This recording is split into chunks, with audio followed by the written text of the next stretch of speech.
So the speech was run-of-the-mill, typical State of the Union, but there was a lot of stuff going on in that room. What was it like being there? Well, somebody who represents much of upstate New York was there. She is Congresswoman Elise, and she joins us live right now on WGY Mornings. Congresswoman, always good to have you on. Welcome back.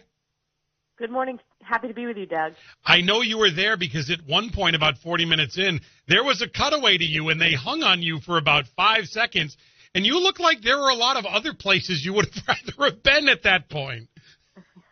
Well, certainly it was what I expected at the State of the Union. Joe Biden doubling down on his failed policies.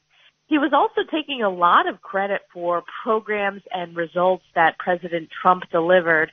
And he didn't address some of the really important topics that need to be dealt with, whether it's the border crisis, which he glossed over, which his policies caused, or his failure to address the Chinese communist balloon.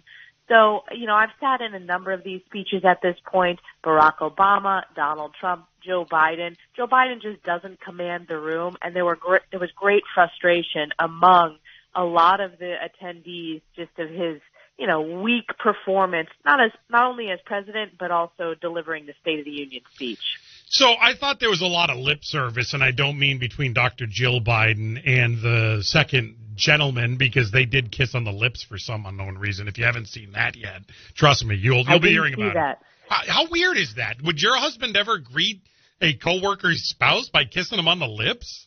No. Weird. But anyway, let's leave that aside.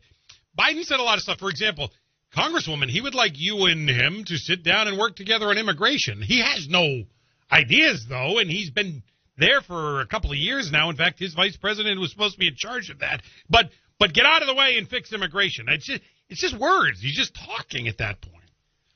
Well, it's just words, and I will tell you what, Doug. I mean, his executive actions have caused this border crisis. We had a very secure border under President Trump, if you go back, and it was these executive actions that he has taken. We have no rule of law at our border. He has not supported Border Patrol agents. So the lip service he has provided saying we need increased funding for Border Patrol agents, House Republicans have had a bill to do that. We support Border Patrol agents. That's why they do not support Joe Biden. They are frustrated with him. So we already have legislation to secure the border that House Democrats refuse to bring up. We will pass in this Congress. Joe Biden doesn't support that. He's not going to support that. So it was lip service. I would say the most kind of significant response to what he said in the room was when he would accuse House Republicans and just lie to the American people. For example, on these debt ceiling negotiations, we have said we are looking at discretionary waste, fraud, and abuse. So that's in the discretionary programs, not Social Security and Medicare. And Joe Biden accused us to fearmonger. There was a very, very audible response when he said that. And I'm sure the American people heard him. He had to backtrack. And he's just not been a fair negotiator in this. And if he didn't want us to even sit down with the House Republicans. It was only after Kevin McCarthy, our new Speaker of the House, really forced him to sit down that they were even willing to have an initial conversation. So, again, it was very frustrating. It was run-of-the-mill, as you said at the start of your show. But we have a lot of issues in this country to solve. The other thing that I think was very out of touch is he stated the state of the economy is strong, and that's just not the case. You talk to families, you talk to small businesses. Inflation continues to be a top concern. Home heating bills, utility bills, gas prices, even though they're slightly down now, they are up significantly since when he's taken office. And it's hurting families. Families are struggling. So it's very tone deaf when you have a president of the United States that out of touch with the challenges that hardworking people are facing. Well, if you hadn't been paying attention over the last, 10 days or so to the news cycle, and you just watched that speech last night, you'd thought, wow, we'd given the Chinese hell when it came to this weather balloon, end quote. But the problem that Joe Biden has is that we all have been paying attention, and we know how scared this administration was to take any sort of action on that, and that tough talk is nonsense. It's not what happened. It isn't what happened. And, what I think is very concerning is this administration would have had no plan to take action had it not been for the outcry by the American people. Remember, there was no intention to share this national security threat with the American people until an everyday American pointed it out and the news media started covering it.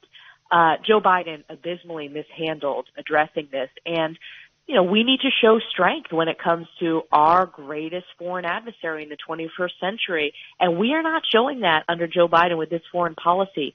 House Republicans, we started our China Select Committee, and it's bipartisan, which it should be, and it's going to be focused on the significant economic, national security, public health threat that China not only is at this time, but also into the future, and how we can make sure that the United States continues to show strength in the world and in our economy when it comes to countering China. But it is, as leaders around the world look at Joe Biden, they see a weak president, and it is very frustrating to sit in that chamber and see that. Yeah, listen, he struggles to get through a long speech. And, as much as they try, there's that old line about too many cooks in the kitchen or, study long, study wrong. They try desperately to come up with a memorable line, a phrase that people are going to go, oh, yeah. There was nothing memorable in this speech whatsoever. The more memorable line was from Sarah Huckabee Sanders in the rebuttal when she said the choice in 2023 isn't about Republican or Democrat, liberal or conservative. It's about normal versus crazy, and I think that resonates across the country. I do think that resonates across the country. Sarah Huckabee Sanders is a friend. She did a great job delivering the response. We also have a Spanish language response that was delivered by a newly elected Republican, Juan Ciscomani, who's just a rising star, flipped a district in Arizona. And I think that shows this next generation of Republican leaders. And it is a stark contrast to this old generation epitomized by Joe Biden.